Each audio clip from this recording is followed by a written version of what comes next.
Hello everyone and welcome to my channel. My name is Pichu and today we are diving into the fields of Mistria. Now I've been following the developers on this game for years, and now that it's finally out, I can finally say I have a reason to wake up in the morning.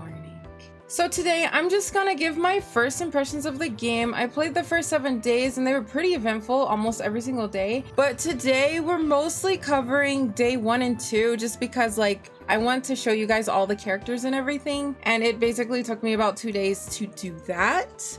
But I will be covering everything that leads up to that point, the very beginning of the game, customization, all that fun stuff. But anyway, without further ado, let's just jump right in. So the game starts out with Adeline and Island, I call him Island, I don't know if that's his name guys, discussing the state of the town due to an earthquake that happened recently. Their parents are a baron and a baroness, but they're out in the capital doing whatever royal families do and left their kids to run the town of Mistria. They want to hire someone from the Adventure Guild to help with getting the town back together. And that's where we come in. And let me tell you about the first look at customization. Skin color, inclusion. Hijab, inclusion. Pronouns, inclusion. I unfortunately got so impressed with the customization that I completely forgot to attach shoes to my character. But that's okay. I spent a good 15 minutes of screen time completely embarrassed because I didn't have shoes. I didn't want these people to think I was a bum, you know, but I forgot my shoes. I don't have shoes, guys. Did I forget to put on shoes? Oh, well. So I walked around barefooted for like a good 15 minutes. Anyway, you reach the town of Mistria and meet this guy named Balor, who's the town's wandering merchant. He's got some good charm, to be honest with you. I like how he reminds me of Marth from Fire Emblem. Anyways, he takes us to our beautiful soon-to-be estate, where we would meet Lord Island. Island? Should I call him Lord? I don't know. Your Grace? His Grace Island. From here, Island and his sister show you to your house and how they have prepared it for you, and you head to bed after a long day of traveling. After sleeping for 12 hours from your long journey, you are greeted to a demure blonde girl named Celine. She lives on her own, growing flowers, and is our neighbor. We also learn that her family owns a general store in town. While getting to know her, a man almost runs us over with his beautiful horse. His name's Hayden, and he owns a farmhouse to the west of you, your other neighbor basically. They both give you a watering can and a hoe to help jumpstart your farm, along with some seeds to plant in your overgrown garden. After they leave you alone, you get to explore what's going on in the town. This is where I do what you should always do in every single video game you ever play or touch in your life, which is open up the menus. Look how nice this is. Look at the map. Girl, I was in heaven. We have an almanac. The settings have icons. Your inventory and skills and equipment page. The way I love their menu is an understatement. It's literally incredible. Progressing, I finally put on some shoes so my character wasn't walking barefoot on my overgrown garden and dirt. Remember to be demure. You see how I figure this all out before I get to town? You see how I'm put together so you don't think I'm a homeless person shacking up in their abandoned estate? Yeah. So after we put shoes on without socks, I found Balor's merchant stand that he keeps unattended all day. But I guess when you live in a town of 20 people, the crime rate must be low. After we walk up 24 steps exactly, we see our best friend, Adeline, letting us know we need to get back to work immediately for the rest of our lives until we make the Baron happy. She takes us immediately to the quest board where we can do our odd jobs for everyone in town. I'm okay with that, because so far it's been like simple things like taking a walk and finding a plant or just saying hi to everyone in the town at least once. So for the next 2 days, I spend my time meeting absolutely everyone in town. Our first stop is the general store because it's literally right next to the request board. This is where we meet Holt and Nora. They are married and have a daughter and son named Celine, who we already met, and Dell. They live a modest life, but remember, they're also the competitor. They think they run things right now with their beautiful general store, but wait till you start growing your own farm and selling the finished products. And not just seeds to the other residents who don't have the time of day to farm. He's my rival, but I'll explain that in another video. After ransacking their humble abode, I move on to my next target. Or should I say targets, because there's like 5 people who live here. Welcome to the Inn, or also known as Sleeping Dragon Inn. The guy running this cool spot's name is Hemlock. I never thought I would see my favorite gun from Apex personified, but I love it. He's the definition of demure. Besides Celine, she's kind of got that on lock. After introducing ourselves to Hemlock, we meet one of his daughters named Reina. She's a cute girl. She loves cooking and has the best mini buns I've seen in a pixel game, to be honest.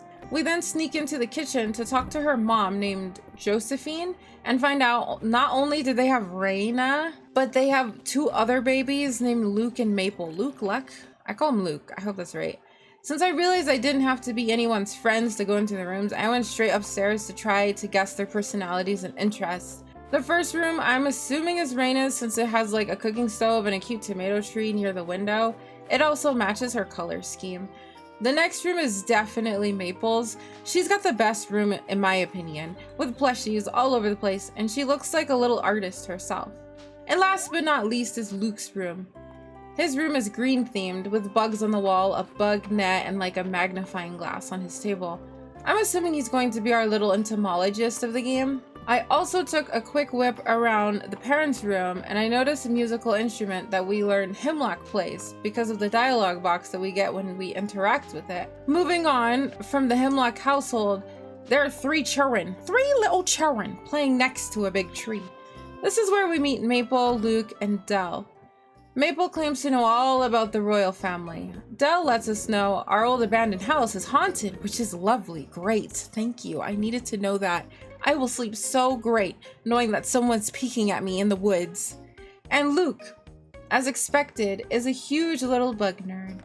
After talking to what feels like 90 people because of my crippling social anxiety, I decided to take a wellness walk. I found an abandoned church and a crafting station to probably make furniture and decorations. After taking a breather, I decided to walk into someone else's house. We meet Valen, the town's doctor. Now, I'm not gonna lie, I definitely thought they were the fashion icon in the game until I started looking around and saw the human skeleton and med beds in the front of the room. They also have a trap door for some reason. I don't know why, but I hope I can find out someday what's in there. Moving on to the next villager's house is the good old bathhouse.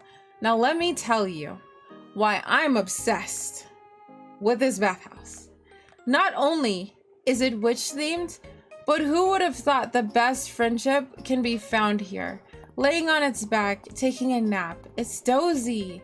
Look how cute that dog is. I could boop its nosy. And then there's the witch of the house, Juniper. She actually has a really chill personality. I'm glad she wasn't made to be mean and grouchy. She seems like a lot of fun. I had to look at her room, of course, because we all knew it was going to be the best, and I was not disappointed.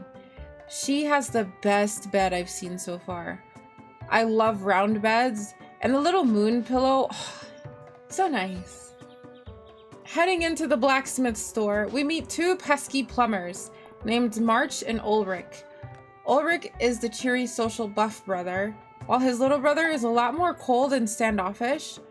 But I love those types of people. I wish I had the demeanor in public so people wouldn't approach me. Unfortunately, I have resting nice face, so, you know.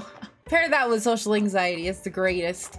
After meeting March, I just knew I was going to put him on my best friend list. So that puts us at 17 out of the 22 current characters in the town. Just 5 more. Next up is Big Errol. I really hope that's the way you pronounce his name. His whole character was just screaming Mr. Blathers from Animal Crossing to me, so I assumed that he was going to be like a museum or history guy, which he actually was. He seems like a really nice fellow. Later in the game, you do find out he's an extremely hard worker and he takes his job really seriously. Now, I have no idea if the museum will be accessible in the early access because I wanted to go into this game completely with no spoilers other than whatever would pop up on my Twitter feed. So maybe it is accessible later, but for now, they are closed off for me. After visiting the old museum, I decided to finish the day off at the beach. And wouldn't you know it, I found a tackle shop. And we found our next citizen of Mistria. Her name's Terithia, and she looks really cool. I want to be friends with her because I'm pretty sure she has a bunch of fun tales to tell us about fishing or being in the ocean. And before I ended my night, I went to go bother Hayden in his farm. And I'm glad I did. I was able to meet his Emmy Award-winning Nobel Peace Prize chicken Henrietta. Checking back at our time, it's now like 12 in the morning and I realized I couldn't meet everyone in the village tonight. But I wanted to see if I could meet one person before bed. So I ran up to the manor house because for some reason I completely forgot about the manor and bumped into their auntie. Her name's Elsie and she's super nice.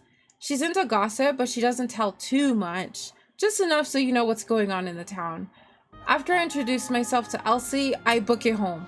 I get home at like 1:30 a.m. I had like 30 minutes before I was going to pass out, just trying to stand on as much business as I possibly could before the day was over.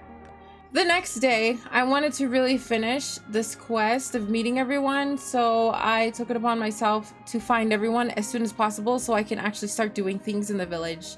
We passed by our demure neighbor reading her book very mindfully, and I went straight to the general store because it said 2 strange people were there. I love how my map came with a tracking device to all the citizens in this town. It's pretty good. It's pretty good. Near the front desk, we find an older gentleman that goes by the name of Landon. And we find out him and his nephew run the carpentry business in the town. And that's when I notice his nephew. He looks really cool. His name's Reyes.